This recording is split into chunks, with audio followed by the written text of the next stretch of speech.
I'm Dr. Mark Nestor. I am the chair of Southeast Symposium, and I will be presenting on some very exciting new innovation and a new product for the treatment of keloidal scars. Presentation I'm about to give is an innovation in the treatment of keloid scars, and specifically I'm going to talk about hyaluronic acid, or FS2, in the treatment of mature keloid scars. And specifically, I have multiple disclosures, but Birch Biomedical, I have research grants, advisory board, and I'm a consultant. So keloid scars, we know, results from abnormal wound healing with a variety of factors, including genetics, local inflammation, and excessive deposition of matrix compounds, especially collagen. And the pathophysiology is not absolutely well known, but they're associated with upregulations of pro-inflammatory factors such as interleukin 1 alpha, 1 beta, 6, 8, 10, TNF alpha, and others, and notably a reduction in MMPs. And current topical treatments include multiple over-the-counters, including Mederma, which is onion skin extract, and a variety of silicone topicals. And there certainly is a need for an effective topical based on good science and clinical principles. And as I said, this is a pathogenesis, and it's important to understand that genetics certainly has a factor in this.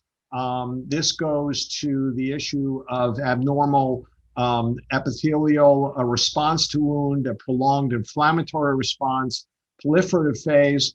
And the circle here is showing that one of the key aspects here is the abnormal remodeling phase. And the abnormal remodeling phase is associated with a decrease in MMPs.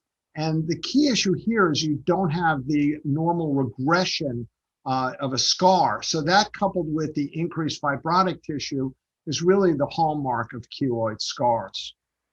Now, let's talk about this issue of hyaluronic acid. So the enzyme IDO is involved in the conversion normally of tryptophan to kylurenin, which is further metabolized, as you see on this cartoon here, to hyaluronic acid. And what has been found is the expression of this enzyme IDO was shown to reduce scarring in animal models by increasing MMP production, MMP1 and MMP3, via kylurenin and hyaluronic acid activation of fibroblasts. And these results suggest a potentially beneficial effect of kylurenin, hyaluronic acid, in the treatment of keloids and hypertrophic scars. And we're looking here at a specific formulation of hyaluronic acid, which is FS2.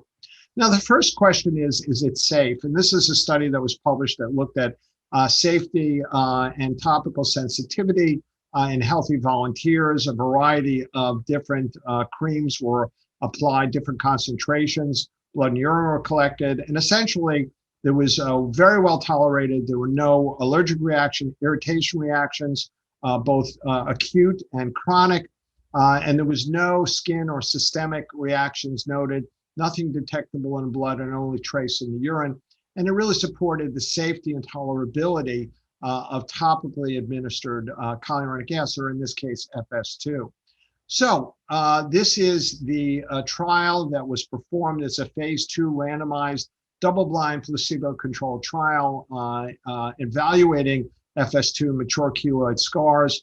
I want to thank my co-investigators in their assistance with this. The objectives of the study were to evaluate the safety and efficacy of FS2 in relation to both a vehicle and an active comparator, in this case, Mederma, in mature keloid scars. The primary objective was the reduction of scar signs and symptoms, both from the investigator's viewpoint as well as the patient or subject viewpoint, and a variety of secondary objectives, specifically safety and tolerability. Study design, this was a randomized study of 75 patients, a phase 2 double-blind, as we talked about, endpoint of 6 months on mature keloid scars, 25 in each comparator group. The inclusion essentially were patients who had mature keloid scars, male and female greater than 18 years of age and willing to go in the study.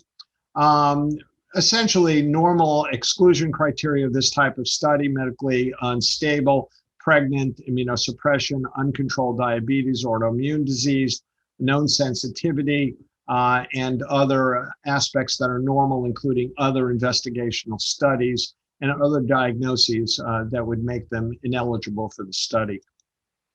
So the evaluations were patient and observer assessment scale and Vancouver SCAR scale. These are validated scales. And safety essentially looked at local tolerability and adverse events monitoring. These are just the visit schedules here. So in terms of results, the baseline demographics: average age of 46, about twice as many females as males, a variety of ethnicities, non-Hispanic and Hispanic individuals. Black race was Black or African American, 53%, white 44%. The keloid causation, majority was surgery and trauma, and then burn and others were also included. Anatomic locations were primarily on the trunk and extremity, and including some on the head and the neck. And what's very nice is that even for a 6-month trial in the middle of COVID, between 80 and 84% in each group completed the trial. So let's look at the results. This is the actual scoring of the Vancouver scale. And what you can see in the slide is at both 90 and 180 days, there is a statistically significant difference for the FS2 in terms of improvement versus both the active comparator Mederma as well as the vehicle. Now, since they started out at different scores at baseline, I think it's more appropriate to also show the change in the VSS score. And again, you can see here at both 90 and 180 days, there was a significant, highly statistically significant, actually, difference from both Mederma as well as the vehicle, both 90 and 180 days. And this is consistent with the clinician grading SCAR score, which you can see here, the difference of the FS2 versus both comparators, again, statistically significant at 90 and 180 days. And importantly here, the percent change in the patient graded score. And this is very important because this is about how the patient views both the appearance and the feeling for the scar. And this is statistically significant. Again, at 180 days, you can see the variation there. Safety-wise, there were no safety concerns noted in any group. No significant local skin reaction were observed, except slight minimal irritation in the Mederma group.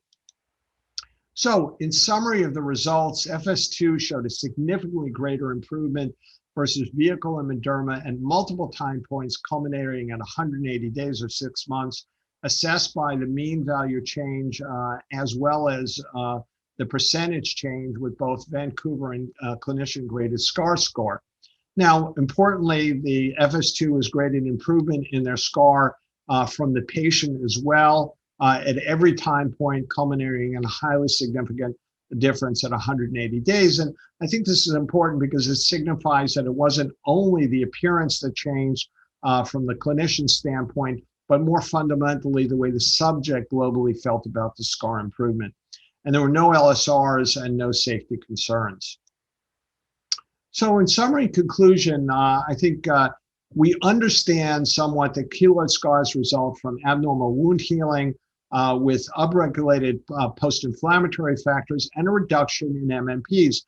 And cholinergic acid, specifically here, FS2, reduces scarring by increasing MMP1 and 3 expression via activation of dermal fibroblasts. It was shown to be effective when applied topically. And indeed, FS2 showed a significantly greater improvement than both vehicle and Mederma, both objectively and subjectively. There were no safety concerns, and phase 3 and other studies are planned in the near future. So thank you for your attention.